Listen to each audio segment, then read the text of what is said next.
morning. Welcome to the neighborhood.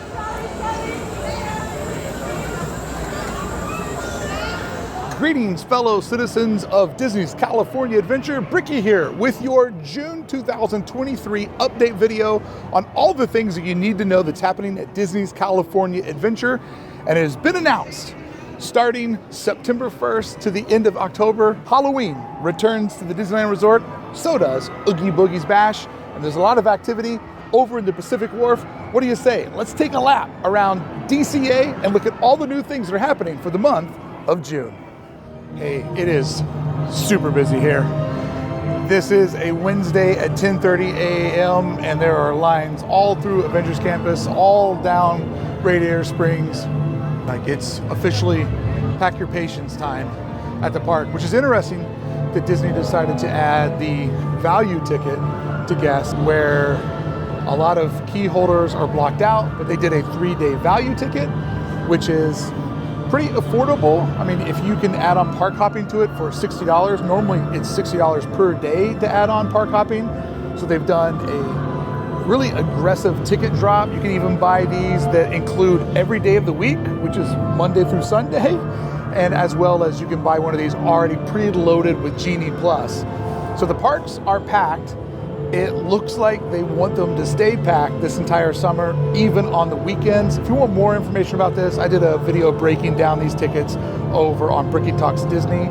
But yes, I'm going to tell you right now, it's going to be an awkward summer of construction projects, refurbishments, discount tickets, and a lot of folks here. So pack your patience. It's still fun.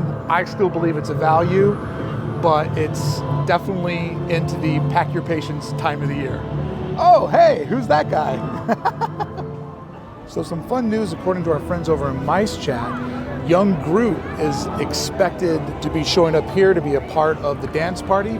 It's already been in testing, where young Groot, the animatronic version of Groot, has an interaction with Star-Lord for the Guardians dance party, which could be a very fun addition to the dance-off. Last month we saw Mantis show up as part of the dance party. Having the young Groot animatronic here in the park will definitely be a crowd pleaser. And according to Mice Chat, it's already been doing some pre-testing. So it'll be exciting to see if that happens here in DCA. That will add a lot of life and fun inside of Avengers campus. And speaking of some fun new things coming to Avengers campus and DCA, Rogers the Musical kicks off at the end of this month. Just last night, Disney already put up tickets for Disney cast members to be able to see the previews that will happen a couple of days before it opens up for the rest of us guests at the end of this month. So Roger the Musical, for seeing it's a limited time, it's not every day of the week. I'll put up the date range that we know right here and the days of the week that it's happening, so you can plan ahead if you're coming at the end of June, mostly in July. But I don't think Disney's prepared for how popular this thing's going to be. So it'll be exciting to hear those cast members, those CMs giving their reviews before we all get in at the end of the month. Most of us getting to see it all throughout the month of July. It's going to be fun to see the Hyperion reopen and to have another big production show inside of the parks. It's been missing for a while. DCA could use it. Very excited about Roger the Musical coming to DCA.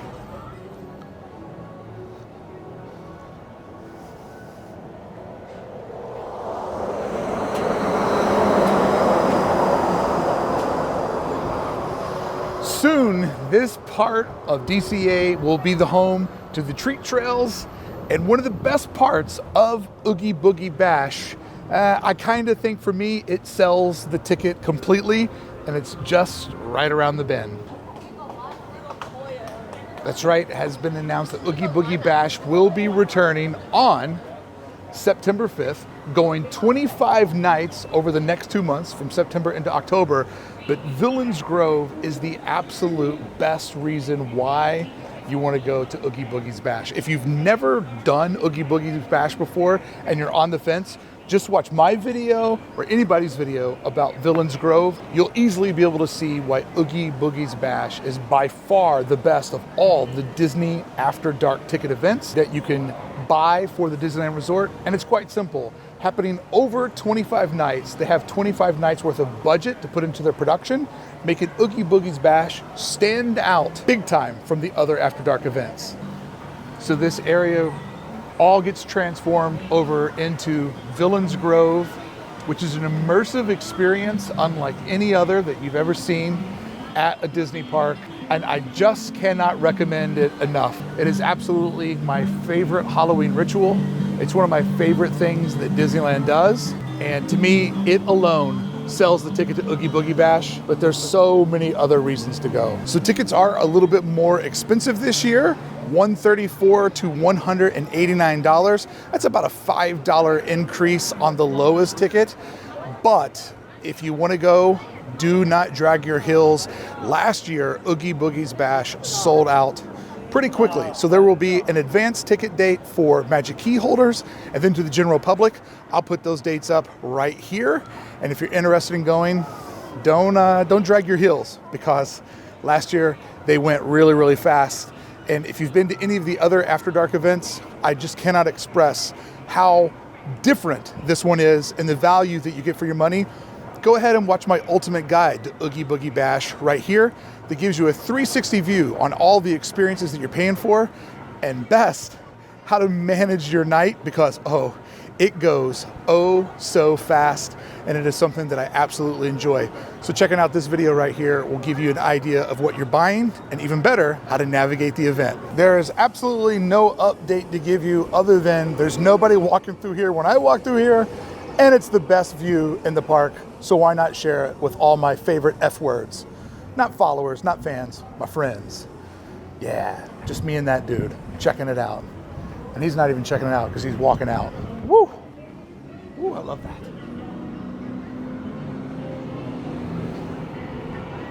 Back to updates. Stay focused, Brickey. Wait a minute, I just figured out how to make this part of update. Don't forget how awesome Cars Land is during the holiday and Halloween season, starting September 1st through October 31st. This land transforms into the heart of Halloween instead of DCA. So yeah, there you go. I fit it all in. So friends, for the month of June, it has been announced that Elemental will have a pre-show before you watch World of Color 1. And just a little food for thought, it's a perfect addition to the World of Color Lagoon, right? Because Elemental is a Pixar film about water and fire and how these two sort of Montague and Capulets do this forbidden love. So having that story told inside of a body of water that can produce both water and fire completely makes sense. It's a really great add-on to World of Color 1. It's the type of crossover marketing that I love to see in the parks. But my question is, did they originally have it planned introduce fire during the show? Because the lagoon is capable of fire, but I don't think they're doing fire performances right now at the Disneyland Resort because of the incident that happened with Maleficent burning down at Fantasmic earlier this spring. Still the Disneyland boat ride that I am dying to get on. I gotta get out on that boat.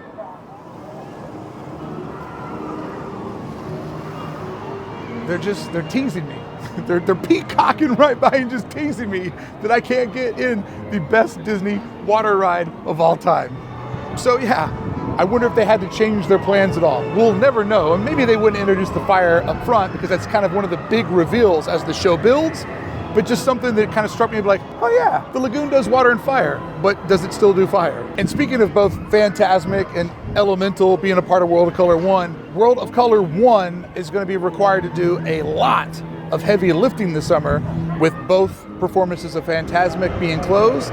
So this summer, the odd summer at the Disneyland Resort, we have two big nighttime entertainment options: the Disney 100 Wondrous Fireworks Celebration, and then World of Color 1 over here, 2 nights. So plan ahead with patience, because this is going to be a lot busier than what it would have been if there was also Fantasmic going off at the same time, which is kind of what Disney likes to do, kind of split up the audience, make people decide. That spreads all the guests out. So World of Color is going to be a little bit more packed, but there's really not a bad place to watch this show.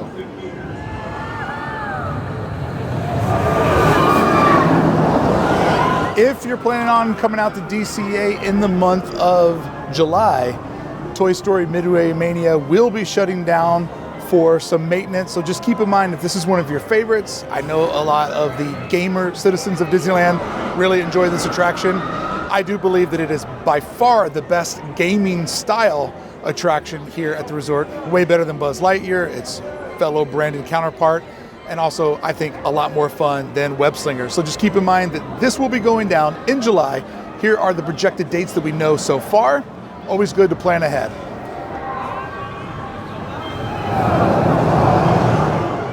So we're seeing the construction of the Pacific Wharf and the retheming moving along. As I've come to understand, this area right in here, what I've been referring to as the beer garden, I've heard that maybe this is going to be where the beer truck moves over to. If that rumor is true, that will make for, I think, a really cool vibe when you stand over on the street and then you look back and you see the warehouse district with an actual vehicle parked in front of it as if it's doing deliveries. I'm pretty stoked on that. So that's one that I heard that I'm hoping is pretty true. And as always, I just love these fake doors. So good. Over on the far end of the Pacific Wharf, we can see the scrims are now back on the furthest west end. I think that's the west end. I'm a little spun around right now. We can see the scrims are fully around there. And then up top, we see another one of those big smokestacks or exhaust pipes emerging. And we saw one of those popping up over on the restrooms in the back corner. So just keeping some consistency throughout the land. I'll be curious to see if they're just cosmetic or do they serve any sort of purpose. So as this area gets transformed over into the part that I've been referring to as the beer garden, if the truck sits here and you can see the vehicle from the streets, it will just add so much more storytelling. And I love the idea of that neon that's going out front. Now, last month, I couldn't really film this area because there was a beer delivery guy who was right in this area dropping off kegs, and I didn't want to get in the workers' way. But the aesthetic right here is a little bit lacking. So if we look at what they're doing over here, I mean, it is about time for this to get updated, right? Like, this looks like some sort of bizarro Mexican restaurant. Probably wouldn't want to eat at, but there is a huge warning sign over here, guys.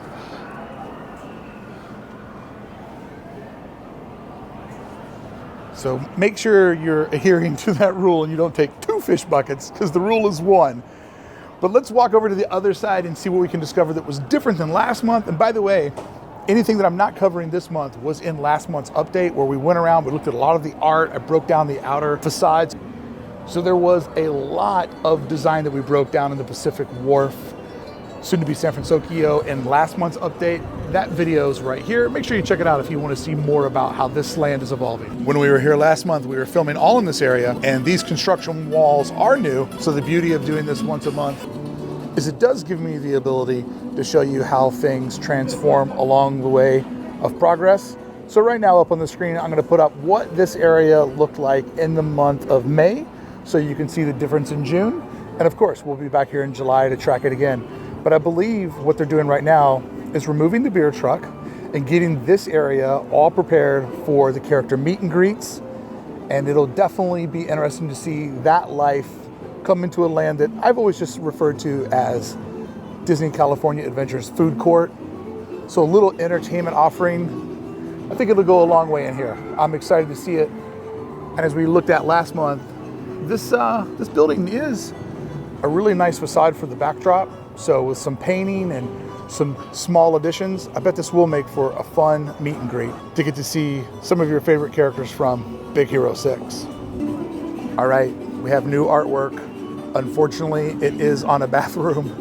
So I'm not gonna go too close to film it because I don't want people to feel like I'm filming them coming out of the bathroom. But we do have this new mural. I was walking through here earlier in the month and I saw it. Absolutely enjoy the fact that it just looks kind of like an old school beach t-shirt. But I love the graphic nature of it. The strong outlines, giving you all the, illustrating the ocean's a pretty abstract thing. Breaking it into these geometric shapes, but also having the twists and turns of the waves. It's pretty cool. As well as the kites up in the air and that nice gradient on the sunset that's behind the clouds and the San Fransokyo Bridge, and that cool insignia for San Fransokyo there in the middle. So I'm breaking my rule and filming a bathroom door, which is something that I never do. But what's important about this one, if you look at the silhouette of the person on the men's room, and it's also over on the women's room, looks exactly the same, you can see in the eye line, they have put in the same eye line of Baymax. So I just find that to be a fun little detail that they've added in on the figurines that let you know the gender of the restrooms. All right, here's our update from last month. If you remember, this was all scrimmed out and they had just started to put these in.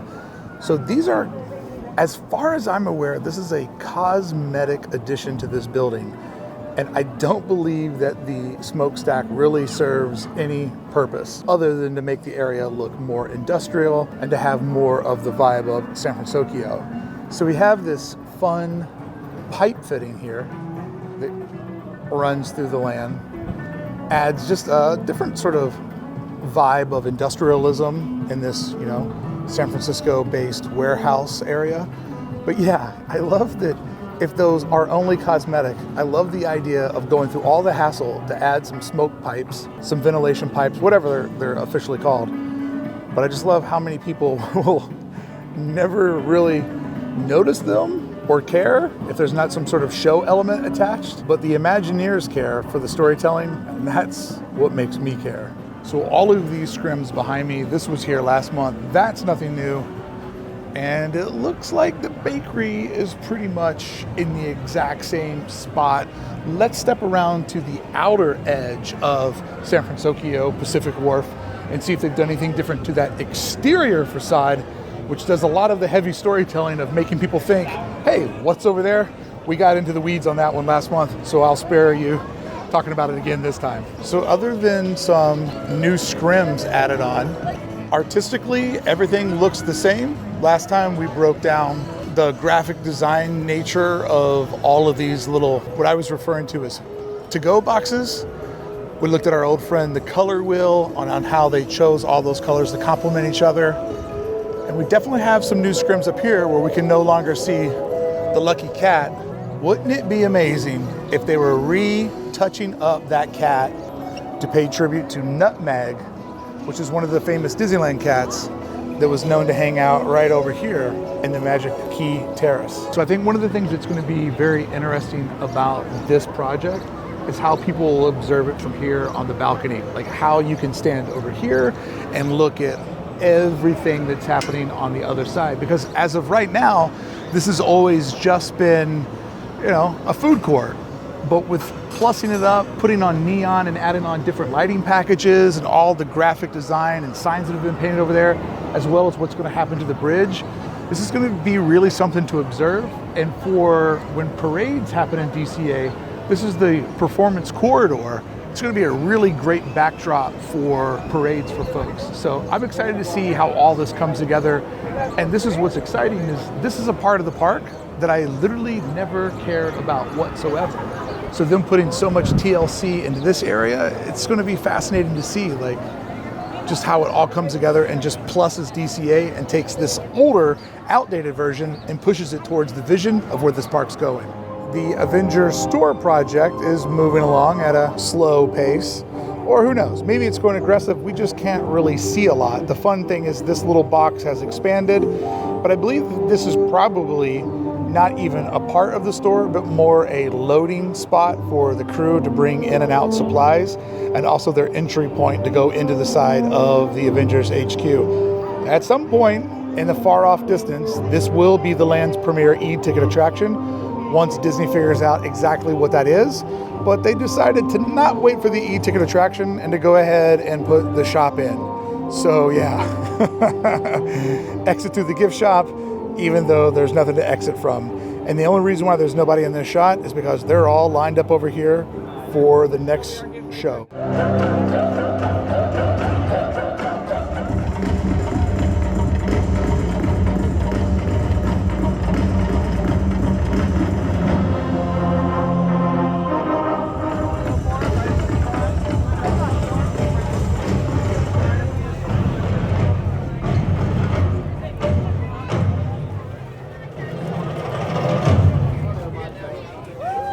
So you can see this is the final day of Little Mermaid being closed over in DCA. By the time this video airs, this attraction should be open, but this gets into an interesting topic that we've been covering over here and on our sister channel, Brickey Talks Disney, about how Disney this summer is getting pretty aggressive in the refurbish construction phase, more aggressive than we've seen in other summers, which kind of leads into one of today's topics about how important the Halloween season and holiday season has become at the Disneyland Resort. This attraction is only down for just a few days, a 3-day refurbishment, but we'll be keeping our eyes on the 3 rides that are down over in Fantasyland for various periods of time, as well as other closures that were just announced. So interesting summer, we'll be monitoring it.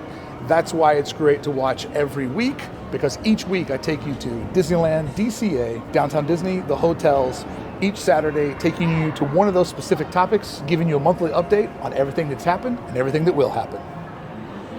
Next month, we will be going back through here to see if we can notice any of the changes. As the previous month, we did ride the attraction, filming the outer part of the building, just to see if we could track any sort of differentials on Little Mermaid.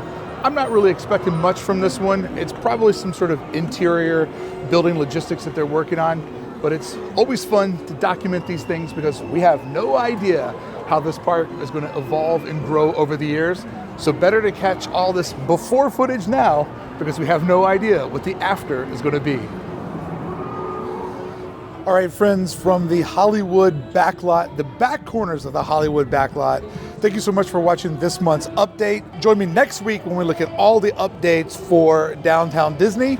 And starting right here, right now, I'm going to kick off another video in my DCA expansion series, which is kind of also a Disneyland Forward series, but I'm starting that video right here talking about how DCA could expand out in the future, looking at past plans and how they might tie into the future ones. So if you want to see that video, show back up on Tuesday when we can do it all over again. Thank you so much for showing up. Thank you so much for taking a lap around DCA with me. I can't wait till we do update again next month in DCA. And before then, I can't wait till we do it again next Saturday. Until then, I can't wait till I see you again inside of Disney's California Adventure, and I'll see you real soon.